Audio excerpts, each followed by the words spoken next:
premio de Andalucía de la crítica que se la última semana del mes de marzo. Le deseamos toda la suerte. Yo tengo la seguridad de que está ganado. Son unos poemas en los que Raquel reflexiona sobre sus vivencias, querencias y dolencias, en las que nos habla de su aritmética, la que quiero ser, la que es, la que pudo haber sido, la que nunca será, la que pudiera ser, la que querré algún día que haya sido. En las pequeñas espinas son pequeñas aparece el entusiasmo, aparece la nostalgia, aparece el dolor, el desamor, la amistad. Y decía el dolor, duele el dolor, pero si uno es valiente, las pequeñas espinas son pequeñas. Alrededor de esto está el sentimiento hacia los suyos, la admiración y el amor por sus padres. No quiero que sospeche mi dolor al sentir qué mayores están haciendo mis mayores. Pero por encima de todo, la voz poética de Raquel Balseros está presidida por sus constantes ganas de vivir. La vida siempre merece la pena vivirla en todas sus dimensiones y, como ella dice, la vida es hermosa como una novia al alba. No hay verdad más profunda que la vida. Así acaba el libro. Y hay que amar la vida para escribirla, para escribir poesía. Y por eso se encuentra hoy aquí con nosotros, para que nos regales un trocito de tu vida y unos versos de tu poesía. Muchas gracias.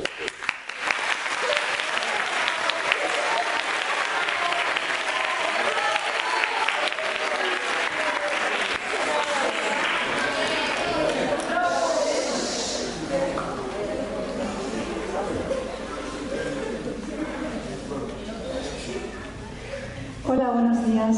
Muchas gracias a todos por estar. Estamos muchos, eso es una inmensa alegría. Acaba de decir Manuel, entre todas las cosas tan generosas que han salido de su boca en esa presentación, que yo estudié bachillerato, que era, como se decía entonces, antes de que se acuñara esta nueva enseñanza secundaria, en Juan de la Encina. Y eso os puedo asegurar que a uno le hace sentir una avalancha de emociones, ¿qué os diría yo?, agridulces de alguna manera, porque de pronto al subir las escaleras esta mañana uno se siente frente a frente ante el paso del tiempo, pero también sobre todo la alegría de ver que la vida continúa. He estado a tercera hora con unos cuantos cursos de muchachos y muchachas, compañeros vuestros, de primero y segundo de la ESO. Y a través de ellos he podido rever, si me permitís el neologismo, las mismas caras, los mismos ojos de curiosidad, de ganas de vivir que teníamos los chicos y las chicas de mi generación cuando nos sentábamos ahí para ver las obras de teatro que hacía Pedro Blanco en aquella época tan maravillosa y de la cual salieron además tantas vocaciones literarias y teatrales. Así que os digo con todo conocimiento de causa y desde el fondo que estoy feliz de volver a estar aquí. Es una oportunidad que me brinda la vida de volver al origen, donde todo empezó, como decía la canción, y compartir esta mañana de casi primavera con vosotros y con vosotras para hablar nada menos que de poesía. Antes yo le decía de bromas a vuestros compañeros que la poesía hay quien se dirige a ella como la señora poesía. Es decir, ya de entrada con esa solemnidad y con ese respeto que merecen las cosas importantes. Y me diréis, ¿y por qué es importante? Porque no debéis aceptar ningún juicio sin cuestionarlo. Entonces haréis muy bien en decir, importante, ¿por qué?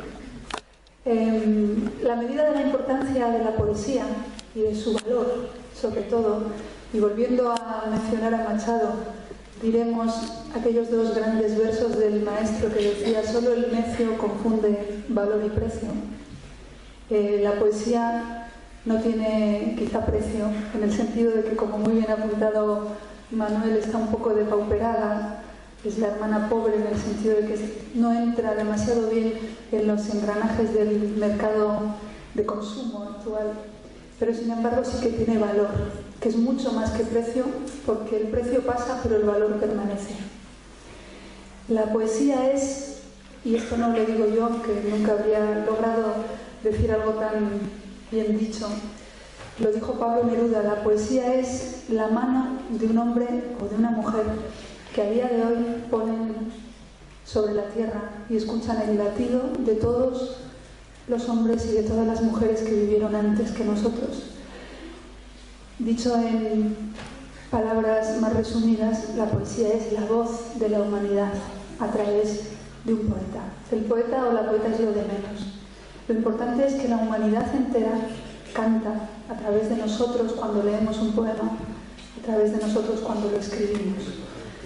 Porque en poesía, a diferencia de otros géneros, la autoría no importa tanto como lo que queda. Fue Vicente Aleixandre, uno de los grandes poetas españoles, que fue merecedor del premio Nobel, quien dijo que lo que él quería cuando escribía versos es que algún día, después de haber muerto, muchos años después de que todo el mundo hubiera olvidado su rostro, su nombre y su legado, hubiese algún ser humano que de repente, haciendo un trabajo o sufriendo un desengaño o acompañando a su madre que está enferma o enamorándose o viendo salir el sol, recordase uno de sus versos sin acordarse de quién lo escribió. Eso es la poesía. La poesía pertenece al pueblo, a todos nosotros, nos la han legado y nosotros tenemos la obligación, puesto que a su servicio estamos, de legarla al futuro. La poesía es el presente, el pasado y el futuro en un mismo instante. Todo esto parece muy rimbombante, pero os aseguro que no es ni la punta de ese iceberg que llamamos poesía y que algo tendrá cuando a tantas personas enloquece a lo largo de la historia. Y enloquece, lo digo en el mejor de los sentidos de enloquecer. Es decir, se convierte en una pasión que hace que la vida sea más llevadera, porque al final no solo la poesía, sino cualquier manifestación artística, y con esto termino, que tenéis que intervenir vosotros, que para esto estamos, para intercambiar ideas. Cualquier manifestación artística, como os digo, para lo que sirve al fin y a la postre, es para que la vida sea más llevadera. Yo recuerdo hace años, yo soy profesora de inglés, soy compañera de vuestros profesores, también de instituto, de secundaria, como les dice ahora. Yo recuerdo hace años estaba dando clase en un pueblo de Murcia, que se llama Vanilla, que está al lado de Orihuela, que precisamente llevábamos a los alumnos a la casa de Miguel Hernández. Teníamos esa suerte de que estaba muy cerquita. Y me acuerdo que me decía un alumno, ¿y esto para qué sirve? Que siempre, como digamos el San Benito que se le cuelga a la poesía, de manera completamente injusta, porque hay otras muchas cosas tan ociosas en principio que nadie cuestiona tanto, ¿no? Pero la poesía siempre tiene que estar sometida a esos envites un poco maliciosos. ¿Y para qué sirve, no? Yo le decía, mira, la poesía sirve sobre todo para ser más feliz, o para ser más humano, o para comprender la vida de un modo mucho más intenso que el que pasa de puntillas, sin preguntarse, sin cuestionarse, sin enterarse y sobre todo sin soñar. La poesía es hermana de la imaginación y vive en el territorio de la libertad. Y yo creo que poco más se puede añadir. Quizás antes de bajar, porque va a bajar para que pueda, tenemos un micro, a ver si se nos tener abajo. Dado que el sábado tuvimos el Día Internacional de la Mujer, y antes de bajar me gustaría que nos recitases un poema a todas las mujeres. Y bueno, pues estamos en el primer día lectivo, después si eso desde aquí las coloquias desde abajo, y después ya bajamos para abajo porque creo que los alumnos te quieren hacer varias preguntas, y entonces recítalo desde aquí, porque la verdad es un placer escuchar. Pues lo hacemos así, si os parece bien, y ahora nos bajamos Manuel y yo, y estamos más cerca, y seguimos charlando. El poema que he seleccionado, porque había hablado con Manuel previamente, precisamente, como vosotros sabéis, el pasado sábado fue el Día de la Mujer Trabajadora, he seleccionado un poema que está dedicado a una mujer trabajadora, pero además trabajadora en la enseñanza, una maestra, una compañera, que vivió en España hace muchos años, murió mucho antes de que yo naciera, murió antes de que naciera mi madre, imaginaos. Y pertenece a esas maestras rurales. Sabéis que España hace unos cuantos años tenía una población más rural que urbana, y el maestro era la única figura de cultura que había en los pueblos, la única figura que transmitía el saber a los niños. Y esta es la historia de una de esas maestras cuya existencia fue real, y el título del poema es el epitafio que está en la lápida en el cementerio, copiado literalmente en el cementerio del pueblo de mis abuelos.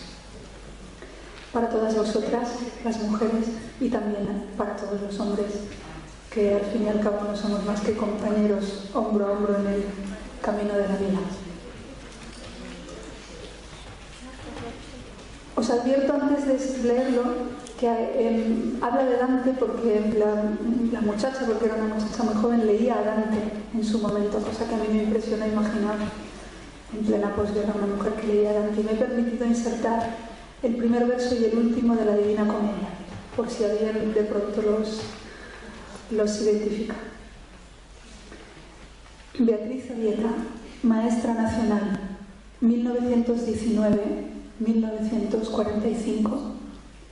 Los niños corren y saltan a la comba. Beatriz Orieta pasea junto a Dante, sorteando los pupitres en medio del camino de la vida. Tiene litros de frío mojándole la espalda. Apenas pueden nada contra él los míseros tizones del brasero oxidado. Entra en el aula, los gritos infantiles huelen a tos y a hambre. Beatriz Orieta casi no contiene las ganas de llorar y mira las caritas sucias afanándose en recordar las tildes de las palabras llanas. Prosigue Dante todo el día musitando en el oído de Beatriz Orieta, amor que mueve el sol y las estrellas. Ella siente de veras que otro mundo la mira al lado de este mundo gris y parco. Contra el lejano sol del lejano crepúsculo, dos amantes se miran a los ojos. Beatriz Orieta está apoyada en su hombro. Los álamos susurran las palabras de Dante. Los amantes son túneles de luz a través de la niebla. Los besos, amapolas de un cuadro de Van Gogh. Pasa el invierno lento como pasa un poema. Pasan el frío andrajoso, la fiebre y el esputo y toman posesión del blanco cuerpo, igual que unas hormigas invadiendo esas migas de pan abandonadas. 60 años después, entre las ruinas verdes, leo un descanse en paz envejecido sobre la tumba de Beatriz Orieta. El silencio es de mármol. El silencio es la respuesta de todas las preguntas. Unos metros más lejos, hace solo 2 años, yace también el hombre que, apoyado en el hombro de Beatriz Orieta, dibujó un corazón sobre un tiempo de hiel. ¿Qué más puedo decir? Que la vida separa a los amantes, ya lo dijo Prévert, pero a veces la muerte vuelve a acercar los labios de los que un día se amaron.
sesión y lo que queremos es que hagáis preguntas vosotros y si eso, pues que ella pueda leer también alguna cosa más, porque es un placer escucharla. Así que no le quiten un segundo más.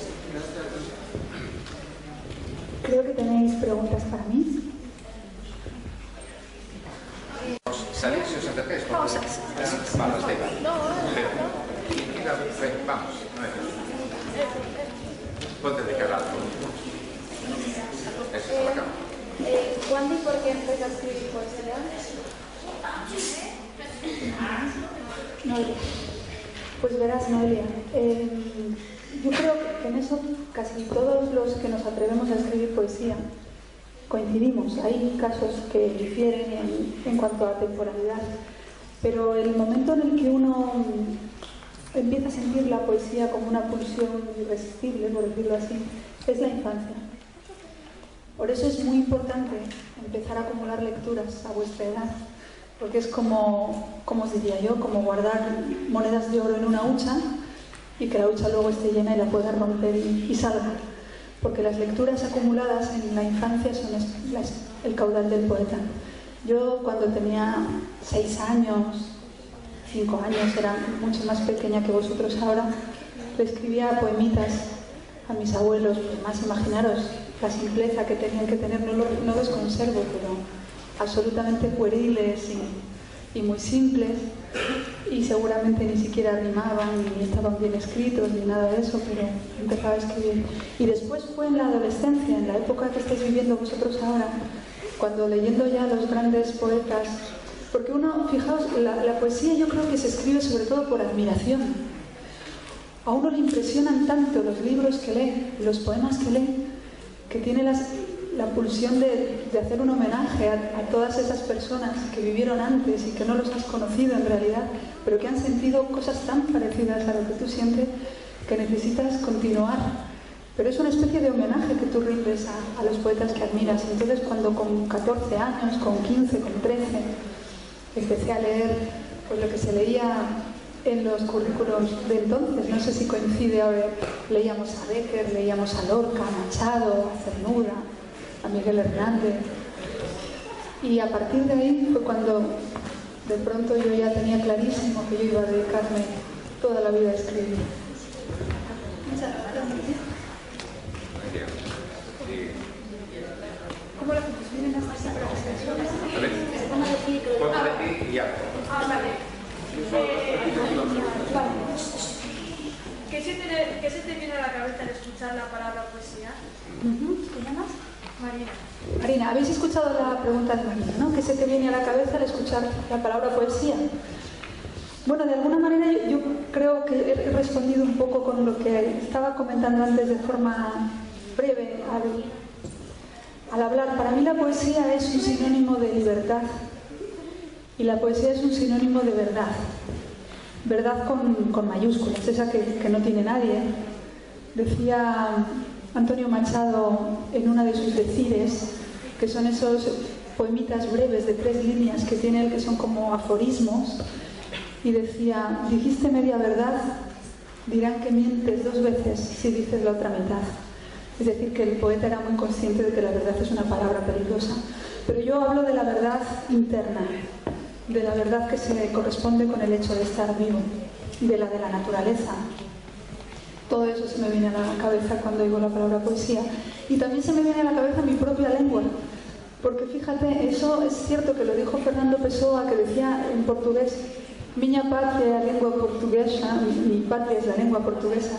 Y es un poco cierto que como estamos limitados, pues es posible que por fortuna limitados a las palabras de nuestra lengua, porque la poesía, salvo excepciones de personas muy, muy brillantes, se suele escribir en la lengua materna por muchas lenguas que uno llegue a hablar.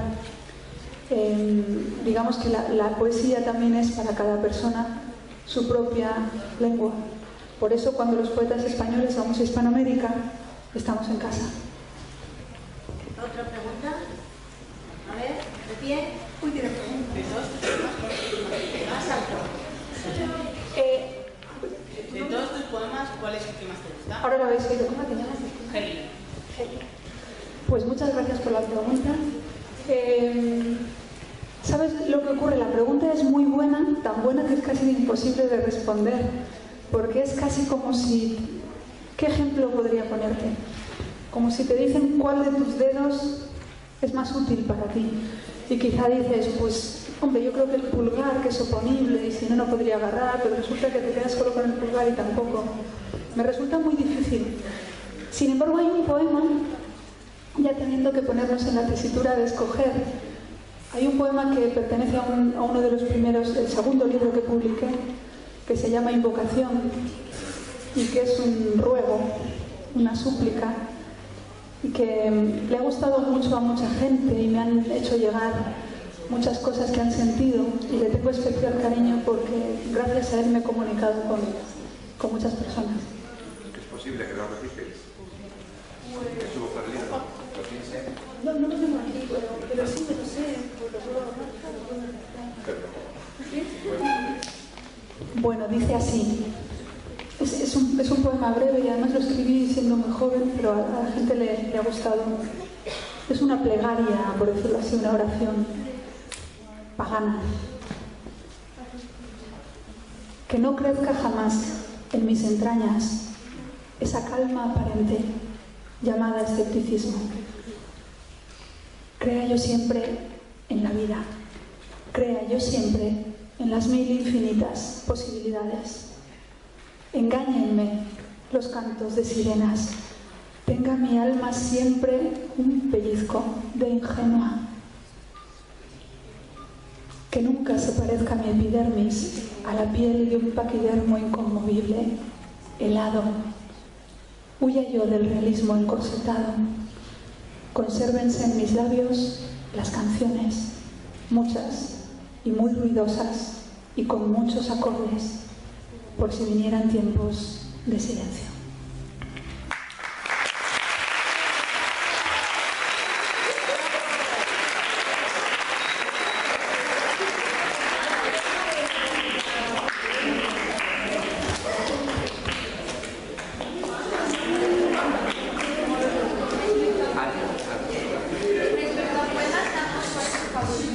¿De los míos?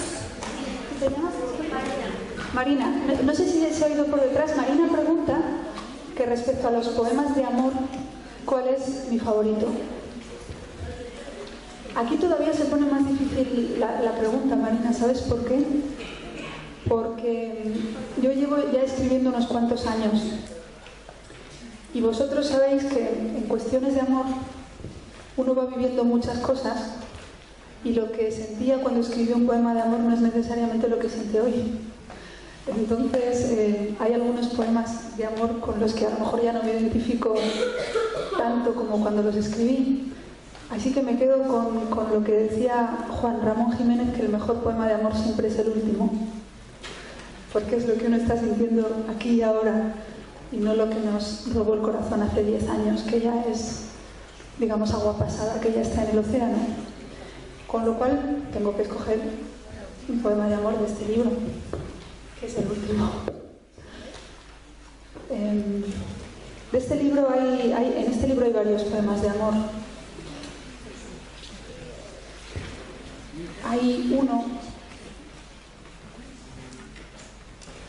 que se llama Propósito de enmienda, que es mi poema favorito de amor de este libro y por lo tanto de todos los que he escrito. Algunos de vosotros lo sabéis además, ¿no? ¿Puede ser una buena ocasión para que salgáis a leerlo? ¿Juan?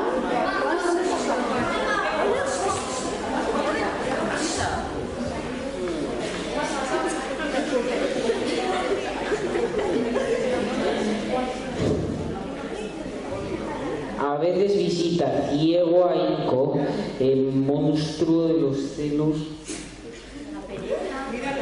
la pereza, la gula o el azote de la culpa.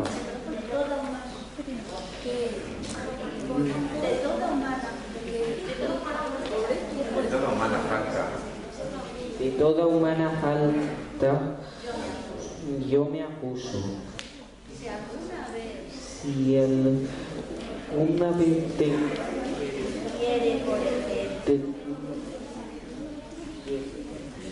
te hiere, por ejemplo, mira, mi torpeza, mi miedo, mi desidia, perdóname, amor mío.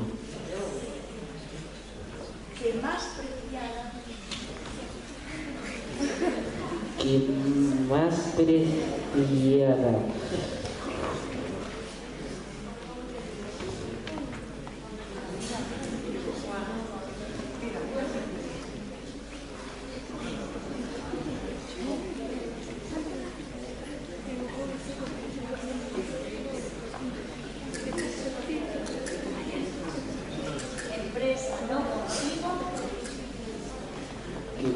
La empresa no concibo de sofá mi vida mereciendo.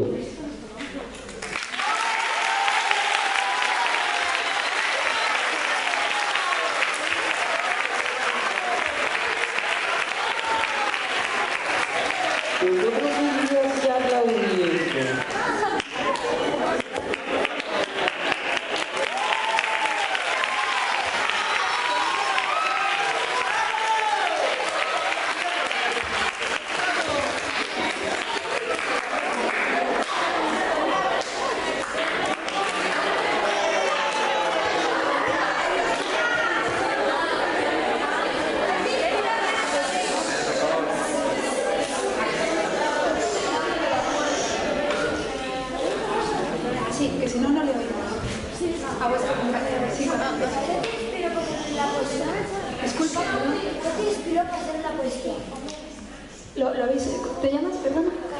Carlos, ¿habéis escuchado la pregunta de Carlos? ¿Qué te inspiró para hacer poesía? El tema de la inspiración, fíjate, Carlos, es una pregunta muy inteligente porque es uno de los temas más controvertidos que existen alrededor de la poesía. La llamada inspiración tiene muy buena fama porque es una especie de impulso muy legendario que a uno le arrebata y le lleva a escribir de manera febril, casi al dictado. Eso ocurre a veces, son contadas y son maravillosas las veces, pero ya decía Pablo Picasso, y estamos hablando de un genio, que el resto de las veces a uno le tiene que pillar la inspiración trabajando.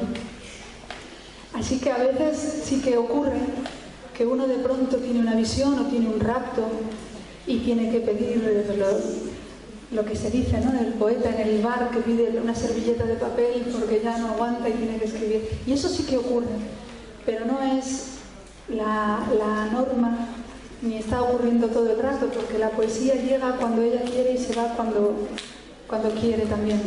Digamos que no es voluntario convocar a la inspiración. Lo que sí podemos hacer es estar en un estado personal de receptividad para la inspiración. Leer mucho. Hay quien dice que una palabra escrita son 100 leídas. Yo creo que son casi 1000 o a lo mejor 10.000. Hay que leer mucho y hay que intentar mirar la vida o mirar el mundo como si lo viera uno por primera vez y no perder esa mirada y no caer en el escepticismo, porque entonces la poesía ya se va directamente por la ventana y no vuelve jamás.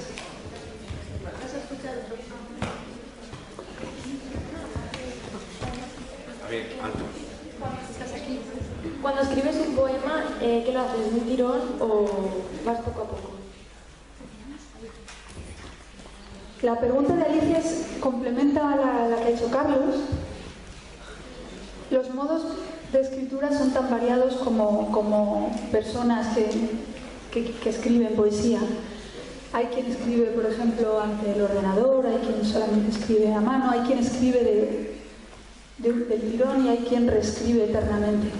Fíjate, como pista te diré lo que dijo un poeta francés, Baudelaire, que es uno de los grandes maestros de la historia de la poesía. Él dijo algo así como que en los buenos poemas el primer verso nos lo regalan los dioses y los demás nos los trabajamos penosamente con el sudor de la frente. Es decir, que a veces uno tiene una muy buena idea porque está sintiendo algo o porque está reflexionando, porque la poesía es esa mezcla entre musicalidad, música, ritmo, pero también reflexión, pensamiento y sentimiento, intuición, pasión, emoción. Pues por alguna de esas vías uno de pronto tiene la feliz iluminación interna y escribe un verso, y normalmente el resto tiene que ir trabajándoselos. Entonces yo he tenido la suerte de escribir algunos poemas como el dictado, pero muchos otros los he tenido que dejar dormir y repasarlos, quitarles cosas y tirarlos incluso, o rescatarlos con otro título. Es un proceso que es bastante laborioso y además requiere de una autocrítica. Esto sí que os lo aconsejo, si es que me permitís esa palabra. A mí no me gusta mucho esto de los consejos. Decía Oscar Wilde que los consejos son como... Era una broma, obviamente, pero decía, los consejos son como los feos que nadie los sigue, ¿no? Entonces, a mí los consejos, ¿quién soy yo para aconsejar? Pero sí es verdad que hay que tener mucha autocrítica. No debe ser uno demasiado condescendiente consigo mismo, porque a veces es verdad que uno no está en capacidad de juzgar lo que uno mismo hace, le parece mejor de lo que es o quizá peor. Está bien dejarlo dormir, rescatarlo unos meses después y ya lo puede ver con ojos más distanciados, como uno lee un trabajo ajeno y a lo mejor pensar, esto no está tan bien como yo pensaba. Y también hay que tener cuidado con lo que uno publica e intentar ser muy estricto con el trabajo propio. No pensar que todo vale por el hecho de que lo haya hecho yo en muchísimo menos.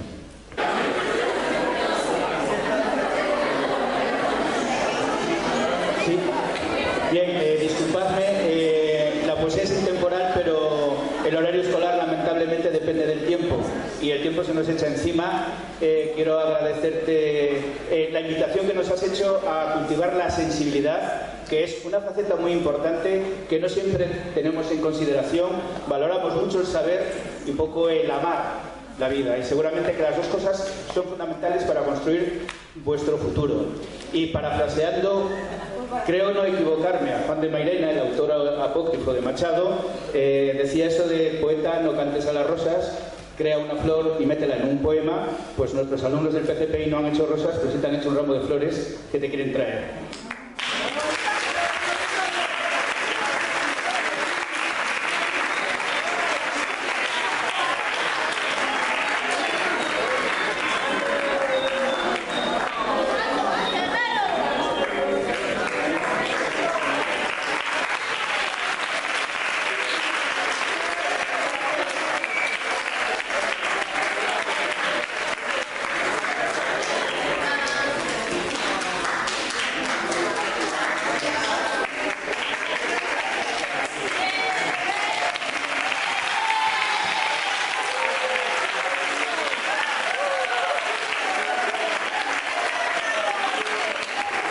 Y ahora sí podéis aprovechar el poco tiempo que nos queda para acosarla con preguntas, todas las que podáis. Qué bonito, muchísimas gracias.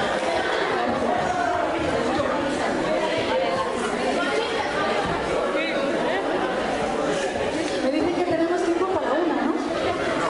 ¿Una o dos? Pues a mí me encantaría escucharos a todos, así que quien decida vuestro profesor. ¿Tienes alguna manía u obsesión a la hora de escribir, algún elemento que siempre utilices en tus poesías? ¿Tu nombre? Silvia. Silvia. Me pregunta Silvia, es la penúltima pregunta, porque nos quedan dos. Pues la penúltima pregunta me dice Silvia, si tengo alguna manía u obsesión, algún elemento que siempre utilice o que siempre mencione cuando escribo. Fíjate, Silvia, esto va también en caracteres y en personalidades. Yo tengo muchos defectos, pero no soy especialmente maniática.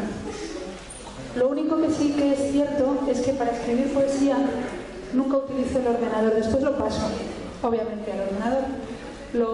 Lo pico, como dicen los argentinos. Pero siempre escribo en un cuaderno, lo que lleve a mano. Y me gusta, fíjate, por decirte una cosa así más llamativa, que no sea rayado ni cuadriculado, que la página esté en blanco, porque el otro me da sensación de cárcel y de opresión. Y la poesía es todo lo contrario. Pero yo creo que si hubiera escasez, podría escribir en cualquier lugar.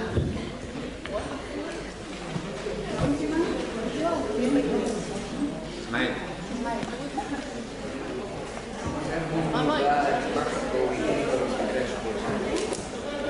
Pues dice Ismael, muchas gracias, que si tengo algún lugar mágico donde creo mi poesía.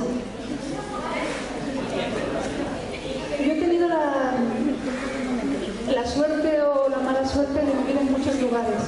Sí, mi biografía me ha ido llevando por muchas ciudades.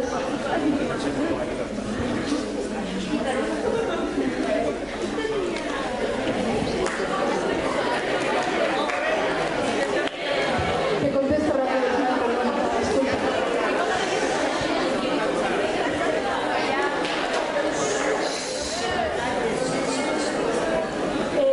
Le contesto a Ismael y terminamos, si os parece bien. Y de todos los lugares en los que he vivido, en todos ellos he escrito poesía. Pero si tuviera que volver a un lugar, sería el lugar donde pasé la infancia, que es el pueblo de mis abuelos. Rilke, que es uno de los mayores poetas en lengua alemana, decía que la infancia es la patria del poeta. Y yo estoy de acuerdo. Entonces, donde uno fue feliz siendo niño, ese es el lugar donde siempre le gusta regresar, al menos en mi caso. ¿Leemos? Ah, sí. Nos vamos a despedir con un poema que me ha pedido expresamente vuestro profesor Manuel Alfayate, Manuel González Alfayate, para terminar. Y es el poema que le da título al libro, Las pequeñas espinas son pequeñas. Y es un poema, fíjate, que enraiza muy bien con la última pregunta de Ismael, porque es un poema que está dedicado a mi abuelo.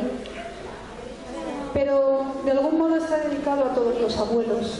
Todo el mundo tiene abuelos, todo el mundo tiene raíces y todo el mundo tiene sentimientos hacia ellos. Compatriota de los Robles. ¿Qué pasa? Es la página 18. Se titula Compatriota de los Robles porque mi abuelo era de una zona de Sanabria, entre Zamora y Portugal, que se llama Carballeda, que significa en portugués y en gallego carvalho y roble, bosque de robles. Está dedicado a Manuel y a todos vosotros por haber estado aquí, de corazón.